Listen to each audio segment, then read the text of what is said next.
Hi, എല്ലാവർക്കും നമസ്കാരം. ഒരു മകനുണ്ടായാൽ അവനെ ദുഷ്ടനാക്കി വളർത്താതിരിക്കുക. അതാണ് എനിക്ക് മാതാപിതാക്കളോട് പറയാനുള്ളത്. പല മാതാപിതാക്കളും മക്കൾ നല്ലപോലെ പഠിക്കണം, നല്ല ഉദ്യോഗത്തിലെത്തണം, അങ്ങനെയാവണം ഇങ്ങനെയാവണം എന്നൊക്കെ ചിന്തിക്കുന്ന കൂട്ടത്തിലാണ്.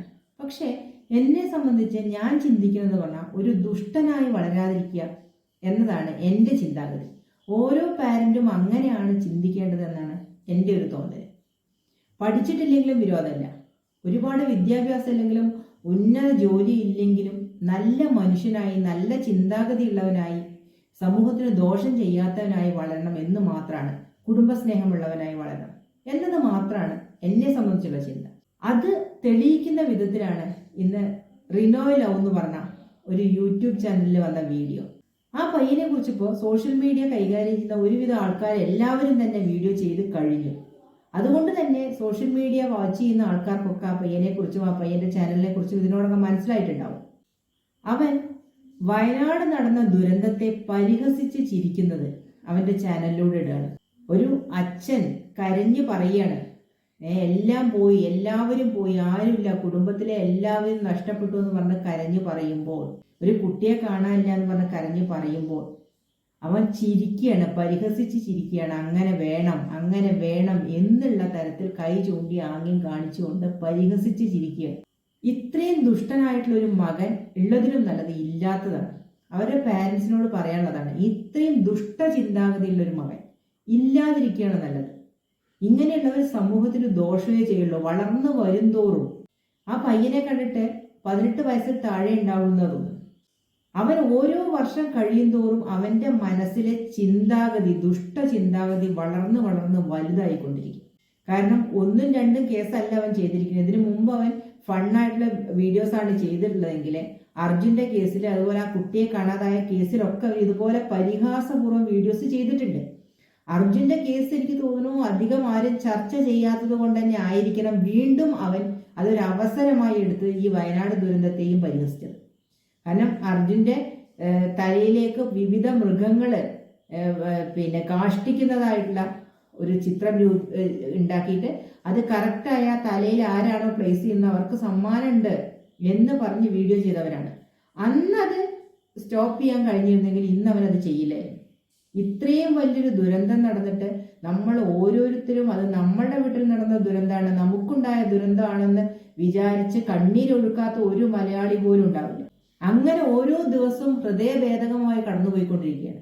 ആ അവസരത്തിലാണ് അവൻ അതിനെ ഒരു പരിഹാസ രൂപേണ അവതരിപ്പിച്ചത്. അപ്പൊ അവന്റെ മാനസികാവസ്ഥ ഒന്ന് ആലോചിച്ച് നോക്കൂ. അവൻ എന്ത് തരത്തിലുള്ള മാനസിക വൈകല്യമുള്ളവനാണ്?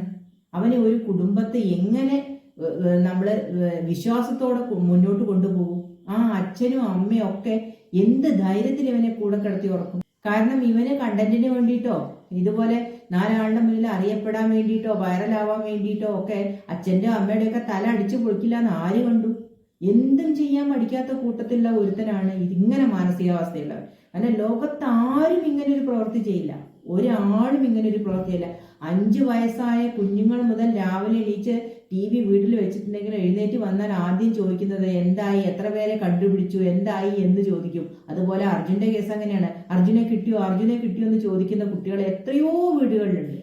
ഓരോരുത്തരും അർജുന്റെ കേസായാലും വയനാടിന്റെ കേസായാലും തങ്ങളുടെ വീട്ടിൽ നടന്ന ഒരു ദുരന്തം, തങ്ങൾക്ക് സംഭവിച്ചൊരു ദുരന്തം എന്നുള്ള നിലയ്ക്കാണ് കാണുന്നത്. ഇവനെ പോലെയുള്ള മഹാഭാവികൾ ഭൂമിയിൽ ജീവിച്ചിരിക്കുന്നത് കൊണ്ടാണ് ഇങ്ങനെയുള്ള ദുരന്തങ്ങളൊക്കെ ഉണ്ടാവുന്നതെന്നാണ് എനിക്ക് തോന്നുന്നത്.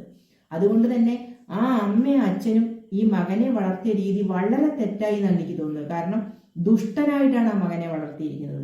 സ്നേഹമുള്ളവനായിട്ടല്ല, ദുഷ്ടനായിട്ടാണ് വളർത്തിയത്. സ്നേഹമുള്ളവനാണെങ്കിൽ, കുടുംബസ്നേഹമുള്ളവനാണെങ്കിൽ, കുടുംബക്കാരെ സ്നേഹിക്കുന്നവനാണെങ്കിൽ, കൂട്ടസ്നേഹമുള്ളവനാണെങ്കിൽ ഒരിക്കലും അവനെ ഇങ്ങനൊരു മെന്റാലിറ്റി വരില്ലായിരുന്നു. അവന്റെ ഉള്ളിൽ ആ ദുഷ്ടത വേരുറപ്പിച്ചു കഴിഞ്ഞു. നാളെ അവൻ എന്തും ചെയ്യും, അവന്റെ നേട്ടത്തിന് വേണ്ടി അവൻ ആരെയും എന്തും ചെയ്യും. അങ്ങനത്തെ ഒരു മാനസികാവസ്ഥ ഉള്ളവനാണ് ആ കുട്ടി എന്ന് പറയേണ്ടി വരും. കാരണം ഒരിക്കലും ഒരു മനുഷ്യനും ചിന്തിക്കാൻ പോലും കഴിയാത്ത പ്രവൃത്തിയാണ് അവൻ ചെയ്തത്. അല്ലെങ്കിൽ അവൻ മന്ദബുദ്ധി ആയിരിക്കണം. അവന്റെ വീഡിയോസും കാര്യങ്ങളും സംസാരമൊന്നും കേട്ടിട്ട് അവൻ ബുദ്ധിയില്ലാത്തവനാണെന്ന് തോന്നുന്നില്ല. അല്ലെങ്കിൽ അവന് എന്തെങ്കിലും തലയ്ക്ക് കുഴപ്പമുള്ളവനായിട്ടോ തോന്നുന്നില്ല, നോർമലായിട്ട് തന്നെയാണ് നമുക്ക് തോന്നുന്നത്.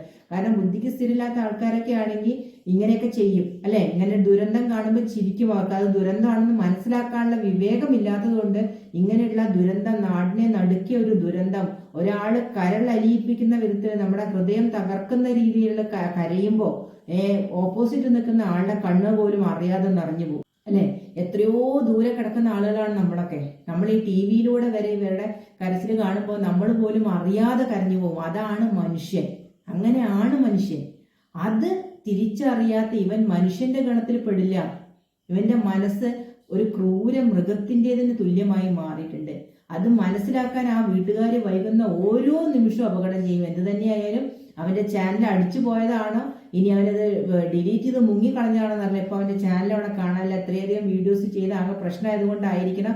പോലീസ് ഒന്ന് നോട്ട് ചെയ്തത് നല്ലതായിരിക്കണം. കാരണം ഇവന്റെ വീട്ടുകാർക്ക് ഇത് അറിയില്ലെങ്കിൽ ഇത്രയും ദുഷ്ടനായിട്ടുള്ള ഒരുത്തനാണ് സ്വന്തം വീട്ടിലുള്ളതെന്ന് ആ വീട്ടുകാർ അറിഞ്ഞിരിക്കുന്നത് നല്ലതാണ്. അല്ലെങ്കിൽ നാളെ ഇതിലേറെ വലിയൊരു ദുരന്തം അവരുടെ വീട്ടിൽ സംഭവിക്കാൻ സാധ്യതയുണ്ട്.